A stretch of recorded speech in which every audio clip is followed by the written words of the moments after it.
Hello friend, स्वागत है आप सभी का अपने चैनल आज क्लास में। आज के इस वीडियो में इतिहास के 40 निचोड़ ऑब्जेक्टिव प्रश्न हम आपको बताएंगे। और ये जो 40 ऑब्जेक्टिव प्रश्न है ये आपके फाइनल बोर्ड परीक्षा में बार बार पूछे जाते हैं, तो एक भी प्रश्न आप लोग इसकी मत कीजिएगा। वीडियो को प्लीज़ आप लोग शुरू से लेकर अंत तक देखिएगा। और इस 40 ऑब्जेक्टिव प्रश्न में से जो भी प्रश्न आपको याद ना हो तो प्लीज़ आप लोग उसे नोटबुक पे लिख के ज़रूर याद कर लीजिएगा। और हम अपने वेबसाइट पे विज्ञान के 50 सब्जेक्टिव क्वेश्चन और उसका आंसर का पीडीएफ अपलोड कर चुके हैं। तो अभी तक आप लोग डाउनलोड नहीं किए हैं तो जाके आप लोग वेबसाइट से डाउनलोड कर लीजिएगा। अगर आपको डाउनलोड करना नहीं आता है तो वीडियो के लास्ट में हम आपको बताएंगे कि आप लोग फ्री में पीडीएफ और नोट्स कैसे डाउनलोड कर सकते हैं। और अभी तक आप हमारे व्हाट्सएप ग्रुप में नहीं जुड़े हैं तो ये हमारा व्हाट्सएप नंबर है, इस पर आपको बोलना है कि सर मुझे ग्रुप में जोड़ दीजिए, तो हम आपको ग्रुप में जोड़ देंगे। तो आइए शुरू करते हैं पहले नंबर प्रश्न से। तो पहला नंबर प्रश्न है कि भारतीय राष्ट्रीय कांग्रेस के पहले अध्यक्ष कौन थे। काफ़ी महत्वपूर्ण प्रश्न है। यहाँ पे आपको बताना है कि भारतीय राष्ट्रीय कांग्रेस के पहले अध्यक्ष कौन थे। तो व्योमेश चंद्र बनर्जी थे, इन्हें आपको याद रखना है। यहाँ पे बी वाला ऑप्शन बिल्कुल ही सही हो जाएगा। एक प्रश्न ये भी पूछा जाता है कि भारतीय राष्ट्रीय कांग्रेस का स्थापना कब हुआ था। तो 1885 ईस्वी में हुआ था, इसे आपको याद रखना है। और किसने किया था, तो एओ ह्यूम ने किया था, तो इसे भी साथ में आपको याद रखना है। आइए देखते हैं अगला प्रश्न, 2 नंबर प्रश्न है कि भारत में खिलाफत आंदोलन कब और किस देश के शासक के समर्थन में शुरू हुआ। काफ़ी महत्वपूर्ण प्रश्न है और ये भी प्रश्न बोर्ड परीक्षा में बार बार पूछा जाता है। यहाँ पे आपको बताना है कि भारत में खिलाफत आंदोलन कब और किस देश के शासक के समर्थन में शुरू हुआ। तो भारत में खिलाफत आंदोलन 1920 में शुरू हुआ। और किस देश के शासक के समर्थन में शुरू हुआ, तो तुर्की देश के शासक के समर्थन में शुरू हुआ, इसे आपको याद रखना है। यहाँ पे ए वाला ऑप्शन बिल्कुल ही सही हो जाएगा। आइए देखते हैं अगला प्रश्न, 3 नंबर प्रश्न है कि गांधी जी ने किस गोलमेज सम्मेलन में भाग लिए। काफ़ी महत्वपूर्ण प्रश्न है। यहाँ पे आपको बताना है कि गांधी जी ने किस गोलमेज सम्मेलन में भाग लिए थे। तो द्वितीय गोलमेज सम्मेलन में भाग लिए थे, इसे आपको याद रखना है। यहाँ पे बी वाला ऑप्शन बिल्कुल ही सही हो जाएगा।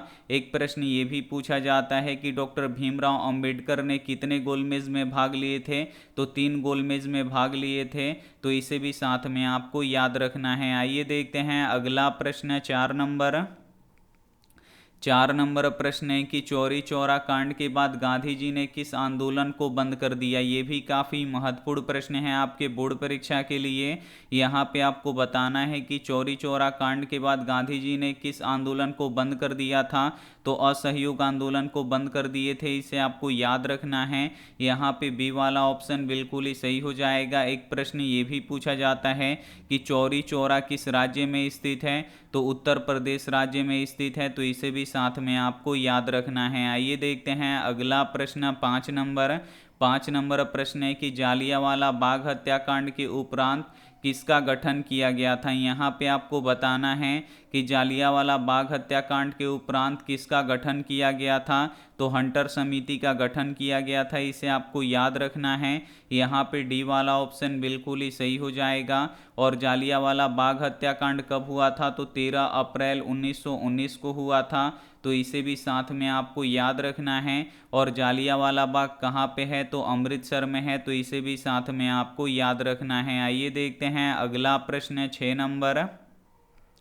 6 नंबर प्रश्न है कि यूरोपवासियों के लिए किस देश का साहित्य एवं विज्ञान प्रेरणा स्रोत रहा। यहाँ पे आपको बताना है कि यूरोपवासियों के लिए किस देश का साहित्य एवं विज्ञान प्रेरणा स्रोत रहा।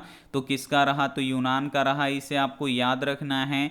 यहाँ पे बी वाला ऑप्शन बिल्कुल ही सही हो जाएगा। आइए देखते हैं अगला प्रश्न, 7 नंबर प्रश्न है कि हंगरी की भाषा क्या थी। यहाँ पे आपको बताना है कि हंगरी की भाषा क्या थी। तो मैग्यार थी, इसे आपको याद रखना है। यहाँ पे बी वाला ऑप्शन बिल्कुल ही सही हो जाएगा। एक प्रश्न ये भी पूछा जाता है कि हंगरी की राजधानी कहाँ है। तो हंगरी की राजधानी बुडापेस्ट है, तो इसे भी साथ में आपको याद रखना है। इस वीडियो में इतिहास के 40 निचोड़ ऑब्जेक्टिव प्रश्न हम आपको बताएंगे। तो तो एक भी प्रश्न आप लोग इसकी मत कीजिएगा। वीडियो को प्लीज़ आप लोग शुरू से लेकर अंत तक देखिएगा, और वीडियो को अभी तक आप लाइक नहीं किए तो प्लीज़ आप लोग वीडियो को लाइक भी कर दीजिएगा। आइए देखते हैं अगला प्रश्न 8 नंबर प्रश्न है कि लाल कुर्ती की टुकड़ी का गठन किसने किया था। यहाँ पे आपको बताना है कि लाल कुर्ती का गठन किसने किया था। तो लाल कुर्ती का गठन गैरीबाल्डी ने किया था, इसे आपको याद रखना है। यहाँ पे डी वाला ऑप्शन बिल्कुल ही सही हो जाएगा। एक प्रश्न ये भी पूछा जाता है कि लाल सेना का गठन किसने किया था, तो ट्राटस्की ने किया था, तो इसे भी साथ में आपको याद रखना है। आइए देखते हैं अगला प्रश्न 9 नंबर प्रश्न है कि दास कैपिटल का प्रकाशन किस वर्ष हुआ था। काफ़ी महत्वपूर्ण प्रश्न है। यहाँ पे आपको बताना है कि दास कैपिटल का प्रकाशन किस वर्ष हुआ था। तो 1867 ईस्वी में हुआ था, इसे आपको याद रखना है। यहाँ पे सी वाला ऑप्शन बिल्कुल ही सही हो जाएगा। एक प्रश्न ये भी पूछा जाता है कि दास कैपिटल पुस्तक किसने लिखा था। तो कार्ल मार्क्स लिखे थे, इसे आपको याद रखना है। और कार्ल मार्क्स का जन्म कहाँ पे हुआ था, तो जर्मनी में हुआ था, तो इसे भी साथ में आपको याद रखना है। आइए देखते हैं अगला प्रश्न 10 नंबर प्रश्न है कि लेनिन की मृत्यु कब हुई। यहाँ पे आपको बताना है कि लेनिन की मृत्यु कब हुई। तो लेनिन की मृत्यु 1924 ईस्वी में हुई, इसे आपको याद रखना है। यहाँ पे डी वाला ऑप्शन बिल्कुल ही सही हो जाएगा। आइए देखते हैं अगला प्रश्न 11 नंबर प्रश्न है कि चर्टिस्ट आंदोलन कहाँ हुआ था। यहाँ पे आपको बताना है कि चर्टिस्ट आंदोलन कहाँ पे हुआ था। तो ब्रिटेन में हुआ था, इसे आपको याद रखना है। यहाँ पे ए वाला ऑप्शन बिल्कुल ही सही हो जाएगा। एक प्रश्न ये भी पूछा जाता है कि 10 घंटे का आंदोलन कहाँ पे हुआ था।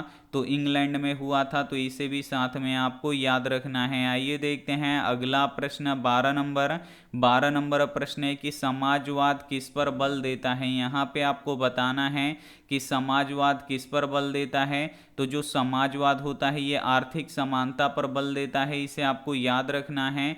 यहाँ पे डी वाला ऑप्शन बिल्कुल ही सही हो जाएगा। आइए देखते हैं अगला प्रश्न 13 नंबर प्रश्न है कि अंतर्राष्ट्रीय मजदूर दिवस किस तिथि को मनाया जाता है। यहाँ पे आपको बताना है कि अंतर्राष्ट्रीय मजदूर दिवस किस तिथि को मनाया जाता है। तो 1 मई को मनाया जाता है, इसे आपको याद रखना है। यहाँ पे डी वाला ऑप्शन बिल्कुल ही सही हो जाएगा। एक प्रश्न ये भी पूछा जाता है कि अंतर्राष्ट्रीय महिला दिवस कब मनाया जाता है। तो 8 मार्च को मनाया जाता है, तो इसे भी साथ में आपको याद रखना है। आइए देखते हैं अगला प्रश्न 14 नंबर प्रश्न है कि अंकोर वाट का मंदिर कहाँ स्थित है। काफ़ी महत्वपूर्ण प्रश्न है, और ये प्रश्न बोर्ड परीक्षा में बार बार पूछा जाता है। यहाँ पे आपको बताना है कि अंकोर वाट का मंदिर कहाँ पे स्थित है।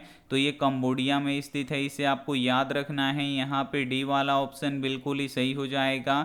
एक प्रश्न ये भी पूछा जाता है कि अंकोर वाट का मंदिर का निर्माण किसने करवाया था।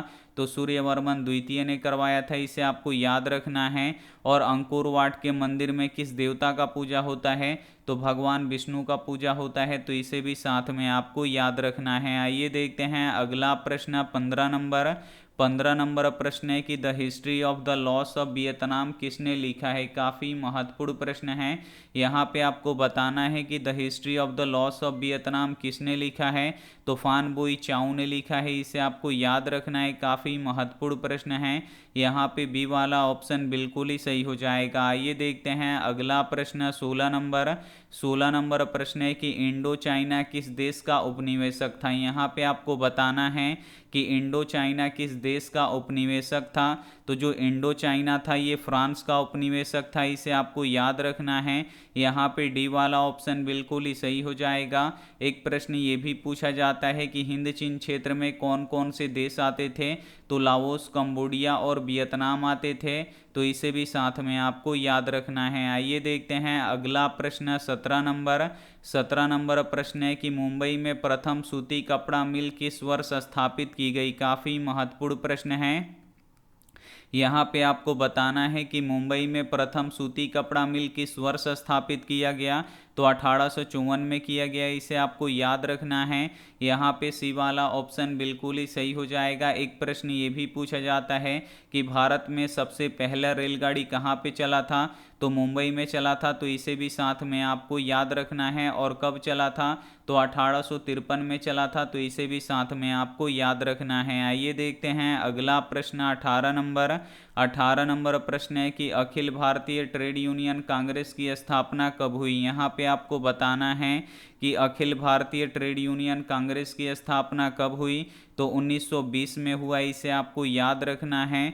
यहाँ पे डी वाला ऑप्शन बिल्कुल ही सही हो जाएगा। आइए देखते हैं अगला प्रश्न 19 नंबर प्रश्न है कि वैज्ञानिक समाजवाद का प्रतिपादन किसने किया। यहाँ पे आपको बताना है कि वैज्ञानिक समाजवाद का प्रतिपादन किसने किया, तो कार्ल मार्क्स ने किया, इसे आपको याद रखना है। यहाँ पे सी वाला ऑप्शन बिल्कुल ही सही हो जाएगा। आइए देखते हैं अगला प्रश्न 20 नंबर प्रश्न है कि इंग्लैंड में औद्योगिक क्रांति किस उद्योग से आरंभ हुई। यहाँ पे आपको बताना है कि इंग्लैंड में औद्योगिक क्रांति किस उद्योग से शुरू हुआ, तो वस्त्र उद्योग से शुरू हुआ, इसे आपको याद रखना है। काफ़ी महत्वपूर्ण प्रश्न है, यहाँ पे ए वाला ऑप्शन बिल्कुल ही सही हो जाएगा। आइए देखते हैं अगला प्रश्न 21 नंबर प्रश्न है कि जनसंख्या का घनत्व सबसे अधिक कहाँ होता है। यहाँ पे आपको बताना है कि जनसंख्या का घनत्व सबसे अधिक कहाँ पे होता है, तो महानगर में होता है, इसे आपको याद रखना है। यहाँ पे डी वाला ऑप्शन बिल्कुल ही सही हो जाएगा। दिल्ली, मुंबई, कोलकाता, चेन्नई ये सभी महानगर हैं, तो इसे भी साथ में आपको याद रखना है। और कहाँ पे जनसंख्या घनत्व सबसे कम होता है, तो गांव में यानी ग्राम में जनसंख्या घनत्व सबसे कम होता है, तो इसे भी साथ में आपको याद रखना है। आइए देखते हैं अगला प्रश्न 22 नंबर प्रश्न है कि पटना में गोलघर का निर्माण किस वर्ष किया गया। यहाँ पे आपको बताना है कि पटना में गोलघर का निर्माण किस वर्ष किया गया, तो 1786 ईस्वी में किया गया, इसे आपको याद रखना है। यहाँ पे सी वाला ऑप्शन बिल्कुल ही सही हो जाएगा।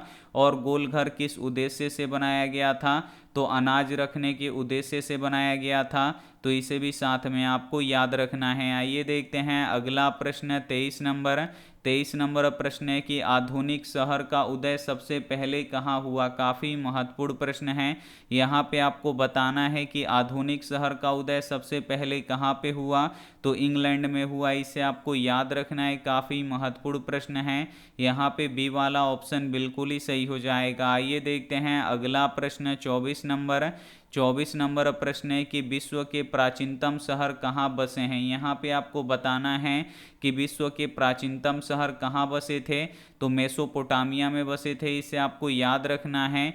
यहाँ पे ए वाला ऑप्शन बिल्कुल ही सही हो जाएगा। आइए देखते हैं अगला प्रश्न 25 नंबर प्रश्न है कि गिरमिटिया किसे कहा जाता है। यहाँ पे आपको बताना है कि गिरमिटिया किसे कहा जाता था, तो अनुबंधित मजदूर को गिरमिटिया मजदूर कहा जाता था, इसे आपको याद रखना है। यहाँ पे ए वाला ऑप्शन बिल्कुल ही सही हो जाएगा। और गिरमिटिया मजदूर बिहार के किस क्षेत्र से भेजे जाते थे, तो पश्चिमी क्षेत्र से भेजे जाते थे, तो इसे भी साथ में आपको याद रखना है। आइए देखते हैं अगला प्रश्न 26 नंबर प्रश्न है कि आलू अकाल किस देश में हुआ था। काफ़ी महत्वपूर्ण प्रश्न है ये आपके बोर्ड परीक्षा के लिए।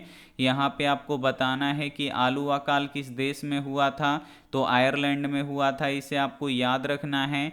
यहाँ पे बी वाला ऑप्शन बिल्कुल ही सही हो जाएगा। आइए देखते हैं अगला प्रश्न 27 नंबर प्रश्न है कि रेशम मार्ग कहाँ से आरंभ होता था। यहाँ पे आपको बताना है कि जो रेशम मार्ग था ये कहाँ से शुरू होता था, तो ये चीन से शुरू होता था, इसे आपको याद रखना है। यहाँ पे बी वाला ऑप्शन बिल्कुल ही सही हो जाएगा। आइए देखते हैं अगला प्रश्न 28 नंबर प्रश्न है कि महात्मा गांधी ने किस पत्रिका का संपादन किया था। यहाँ पे आपको बताना है कि महात्मा गांधी जी किस पत्रिका का संपादन किए थे, तो यंग इंडिया पत्रिका का संपादन किए थे। यहाँ पे डी वाला ऑप्शन बिल्कुल ही सही हो जाएगा। और एक पत्रिका का और संपादन किए थे, हरिजन पत्रिका का, तो इसे भी साथ में आपको याद रखना है। आइए देखते हैं अगला प्रश्न 29 नंबर प्रश्न है कि गुटेनबर्ग का जन्म किस देश में में हुआ था। यहाँ पे आपको बताना है कि गुटेनबर्ग का जन्म किस देश में हुआ था, तो जर्मनी में हुआ था, इसे आपको याद रखना है। यहाँ पे बी वाला ऑप्शन बिल्कुल ही सही हो जाएगा। एक प्रश्न ये भी पूछा जाता है कि आधुनिक छापखाना का आविष्कार किसने किया था, तो गुटेनबर्ग ने किया था, इसे आपको याद रखना है। और गुटेनबर्ग ने सबसे पहले किस पुस्तक की छपाई की, तो बाइबिल पुस्तक की छपाई की, तो इसे भी साथ में आपको याद रखना है। आइए देखते हैं अगला प्रश्न 30 नंबर प्रश्न है कि किस पत्रिका ने रातों रात वर्नाक्यूलर प्रेस एक्ट से बचने के लिए अपनी भाषा बदल दी थी। काफ़ी महत्वपूर्ण प्रश्न है ये आपके बोर्ड परीक्षा के लिए। यहाँ पे आपको बताना है कि किस पत्रिका ने रातों रात वर्नाक्यूलर प्रेस एक्ट से बचने के लिए अपनी भाषा बदल दी, तो अमृत बाजार पत्रिका ने अपनी भाषा बदल दी, इसे आपको याद रखना है। यहाँ पे सी वाला ऑप्शन बिल्कुल ही सही हो जाएगा। आइए देखते हैं अगला प्रश्न 31 नंबर प्रश्न है कि भारत में पहला छापखाना किसने लगाया। काफ़ी महत्वपूर्ण प्रश्न है ये भी आपके बोर्ड परीक्षा के लिए। यहाँ पे आपको बताना है कि भारत में पहला छापखाना किसने लगाया, तो पुर्तगालियों ने लगाया, इसे आपको याद रखना है। यहाँ पे ए वाला ऑप्शन बिल्कुल ही सही हो जाएगा। और भारत में कहाँ पुर्तगाली रहते थे, तो गोवा में रहते थे, तो इसे भी साथ में आपको याद रखना है। आइए देखते हैं अगला प्रश्न 32 नंबर प्रश्न है कि मेजनी का संबंध किस संगठन से था। काफ़ी महत्वपूर्ण प्रश्न है ये आपके बोर्ड परीक्षा के लिए। यहाँ पे आपको बताना है कि मेजनी का संबंध किस संगठन से था, तो कार्बोनारी संगठन से था, इसे आपको याद रखना है। यहाँ पे बी वाला ऑप्शन बिल्कुल ही सही हो जाएगा। आइए देखते हैं अगला प्रश्न 33 नंबर प्रश्न है कि जालवेरिन एक कैसी संस्था थी। यहाँ पे आपको बताना है कि जालवेराइन एक कैसी संस्था थी, तो ये एक व्यापारियों की संस्था थी, इसे आपको याद रखना है। यहाँ पे बी वाला ऑप्शन बिल्कुल ही सही हो जाएगा। आइए देखते हैं अगला प्रश्न 34 नंबर प्रश्न है कि रक्त और लौह की नीति किसने अपनाई। काफ़ी महत्वपूर्ण प्रश्न है। यहाँ पे आपको बताना है कि रक्त और लौह की नीति किसने अपनाई, तो बिस्मार्क ने अपनाया था, इसे आपको याद रखना है। यहाँ पे ए वाला ऑप्शन बिल्कुल ही सही हो जाएगा। आइए देखते हैं अगला प्रश्न 35 नंबर प्रश्न है कि चेका क्या था। काफ़ी महत्वपूर्ण प्रश्न है ये आपके बोर्ड परीक्षा के लिए। यहाँ पे आपको बताना है कि चेका क्या था, तो चेका एक विशेष पुलिस दस्ता था, इसे आपको याद रखना है। यहाँ पे बी वाला ऑप्शन बिल्कुल ही सही हो जाएगा। आइए देखते हैं अगला प्रश्न 36 नंबर प्रश्न है कि बोल्शेविक क्रांति कब हुई। यहाँ पे आपको बताना है कि बोल्शेविक क्रांति कब हुआ था, तो नवंबर 1917 में हुआ था, इसे आपको याद रखना है। यहाँ पे बी वाला ऑप्शन बिल्कुल ही सही हो जाएगा। आइए देखते हैं अगला प्रश्न 37 नंबर प्रश्न है कि लखनऊ समझौता किस वर्ष हुआ। काफ़ी महत्वपूर्ण प्रश्न है और ये प्रश्न बोर्ड परीक्षा में बार बार पूछा जाता है। यहाँ पे आपको बताना है कि लखनऊ समझौता किस वर्ष हुआ था, तो 1916 में हुआ था, इसे आपको याद रखना है। यहाँ पे ए वाला ऑप्शन बिल्कुल ही सही हो जाएगा। आइए देखते हैं अगला प्रश्न 38 नंबर प्रश्न है कि स्वराज दल के अध्यक्ष कौन थे। यहाँ पे आपको बताना है कि स्वराज दल के अध्यक्ष कौन थे, तो मोतीलाल नेहरू थे, इसे आपको याद रखना है। यहाँ पे बी वाला ऑप्शन बिल्कुल ही सही हो जाएगा। आइए देखते हैं अगला प्रश्न 39 नंबर प्रश्न है कि भारतीय कम्युनिस्ट पार्टी की स्थापना किसने की। काफ़ी महत्वपूर्ण प्रश्न है। यहाँ पे आपको बताना है कि भारतीय कम्युनिस्ट पार्टी की स्थापना किसने किया, तो एम.एन. राय जी ने किया, इसे आपको याद रखना है। यहाँ पे ए वाला ऑप्शन बिल्कुल ही सही हो जाएगा। एक प्रश्न ये भी पूछा जाता है कि बहुजन समाज पार्टी का स्थापना किसने किया, तो कांसी राम ने किया, तो इसे भी साथ में आपको याद रखना है। आइए देखते हैं अंतिम प्रश्न 40 नंबर प्रश्न है कि गांधी जी को महात्मा की उपाधि किसने दिया। काफ़ी महत्वपूर्ण प्रश्न है। यहाँ पे आपको बताना है कि गांधी जी को महात्मा की उपाधि किसने दिया था, तो रविंद्रनाथ टैगोर ने दिया था, इसे आपको याद रखना है। यहाँ पे सी वाला ऑप्शन बिल्कुल ही सही हो जाएगा। और रविंद्रनाथ टैगोर को गुरुदेव का यहाँ पे उपाधि किसने दिया था, तो महात्मा गांधी जी ने दिया था, तो इसे भी साथ में आपको याद रखना है। यहाँ पे इतिहास के 40 निचोड़ ऑब्जेक्टिव प्रश्न हम आपको बता चुके हैं। तो अब आप लोग कमेंट करके बताइए कि आपका 40 प्रश्नों में से कितना सही हुआ। हम यहाँ पे सभी का कमेंट देख रहे हैं, तो आप लोग जल्दी जल्दी बताइए कि आपका 40 प्रश्नों में से कितना सही हुआ। और इसमें से जो भी प्रश्न आपको याद नहीं है तो उसे आप लोग प्लीज़ नोटबुक पे लिख के ज़रूर याद कर लीजिएगा। अब हम यहाँ पे बताएंगे कि आप लोग पीडीएफ और नोट्स कैसे डाउनलोड कर सकते हैं। तो सभी के फ़ोन में होता है क्रोम और गूगल, तो दोनों में से किसी एक को आपको क्या करना है, ओपन कर लेना है। और जैसे ही आप लोग क्रोम और गूगल ओपन कीजिएगा तो यहाँ पे एक सर्च बॉक्स दिखेगा, बस इसमें आपको लिखना है आस्क क्लास। तो हम यहाँ पे लिख देते हैं ASK और फिर CLASS। हम यहाँ पे आस्क क्लास लिख के सर्च कर देंगे। तो जैसे ही यहाँ पे हम आस्क क्लास लिख के सर्च करेंगे तो यहाँ पे थोड़ा सा आपको नीचे आना है और यहाँ पे आपको आस्क क्लास होम लिखा हुआ दिखेगा। तो बस यहाँ पे आपको आस्क क्लास होम पे आपको क्लिक कर देना है। और जैसे ही आप लोग क्लिक कर दीजिएगा तो यहाँ से आप लोग टेस्ट लगा सकते हैं, यहाँ से PDF डाउनलोड कर सकते हैं। लेकिन यहाँ पे देखिए आपको जो ये 3 पोस्ट यहाँ पे दिखाई देगा ये काफ़ी महत्वपूर्ण रहेगा। तो इन तीनों पोस्टों को आपको देखते रहना है, इसी में महत्वपूर्ण हम यहाँ पे PDF और नोट्स भी देते हैं। तो यहाँ पे देखिए लिखा हुआ है विज्ञान साइंस 50 सब्जेक्टिव क्वेश्चन का नोट्स फ्री में डाउनलोड करें। और PDF डाउनलोड करने के लिए इस फोटो पे क्लिक करें, यानी इस फोटो पे आपको क्लिक करना है। तो जैसे ही इस फोटो पे आप लोग क्लिक कीजिएगा तो ये पोस्ट क्या हो जाएगा, ओपन हो जाएगा। अब आपको यहाँ पे थोड़ा सा नीचे आना है, थोड़ा सा यहाँ पे नीचे आइएगा तो यहाँ पे लिखा हुआ है साइंस और यहाँ पे देखिए डाउनलोड लिंक यहाँ पे दिया है। तो बस डाउनलोड लिंक पे आपको क्लिक कर देना है। क्लिक कीजिएगा तो ये नोट्स और PDF यहाँ पे 50 विज्ञान का सब्जेक्टिव क्वेश्चन है वो क्या हो जाएगा, यहाँ पे ओपन हो जाएगा। तो ये आप लोग डाउनलोड करके इसे आप लोग अच्छी तरीके से याद कर लीजिएगा। डाउनलोड कैसे होगा, तो यहाँ पे देखिए ऊपर में डाउनलोड का एक बटन है, बस इसी पे आपको क्लिक कर देना है, डाउनलोड हो जाएगा। उसके बाद अगर आपको टेस्ट देना है तो इस टेस्ट वाले बटन पे आपको क्लिक करना है। और कौन सा टेस्ट देना है, तो आज के दिन का टेस्ट देना है। यहाँ पे देखिए आज का दिन का ये टेस्ट है, इस पर आपको क्लिक करना है। जैसे ही क्लिक कीजिएगा टेस्ट ओपन होगा। अब यहाँ पे आपको नीचे आना है और यहाँ पे देखिए लिखा हुआ है स्टार्ट, तो स्टार्ट वाले बटन पे आपको क्लिक करना है और यहाँ पे नाम अपना लिख देना है। नाम लिखने के बाद आपको नेक्स्ट करना है।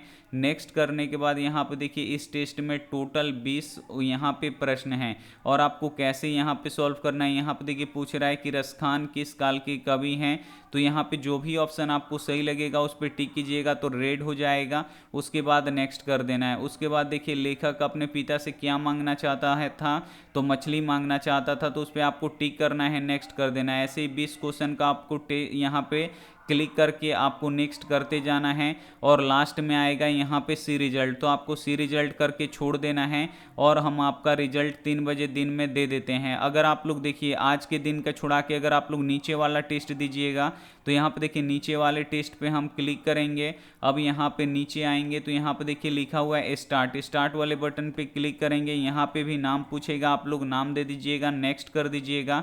अब इसमें क्या होगा कि जो पीछे वाला टेस्ट होता है एक दिन पीछे वाला, यानी आज का टेस्ट छुड़ा के यानी पीछे वाले दिन का, तो उसमें आप लोग को सही आंसर गलत भी बताएगा। यहाँ पे देखिए बिहार के किस जिले की प्रति व्यक्ति आय सबसे कम है, तो शिवहर का है, तो देखिए ग्रीन हो जाएगा और यहाँ पे सही का टिक लग जाएगा। नेक्स्ट कीजिए। भारत एक राष्ट्र है, तो कैसा राष्ट्र है, तो विकासशील राष्ट्र है, लेकिन अगर हम पिछड़ा पे टिक करेंगे तो देखिए गलत बताएगा और जो सही आंसर है वो बताएगा। तो ऐसे भी आप लोग टेस्ट लगा सकते हैं। और ये टेस्ट कब लगा सकते हैं, तो आज का जो लाइव टेस्ट होता है उसको छोड़ के बाकी ये सब टेस्ट लगाइएगा तो आपको सही गलत बताएगा। और ये जो आज का टेस्ट होता है उसमें सही गलत आपको नहीं बताएगा, उसका रिजल्ट हम देंगे। तो उम्मीद करते हैं ये वीडियो आपको काफ़ी अच्छा लगा होगा। अगर अच्छा लगा है तो अपने दोस्तों के पास ज़्यादा से ज़्यादा शेयर कीजिएगा ताकि उनकी भी तैयारी अच्छी तरीके से हो सके। Thank you for watching. मिलते हैं अगली क्लास में, तब तक अपना ध्यान रखिए, मन लगा के पढ़ाई कीजिए। Take care and bye.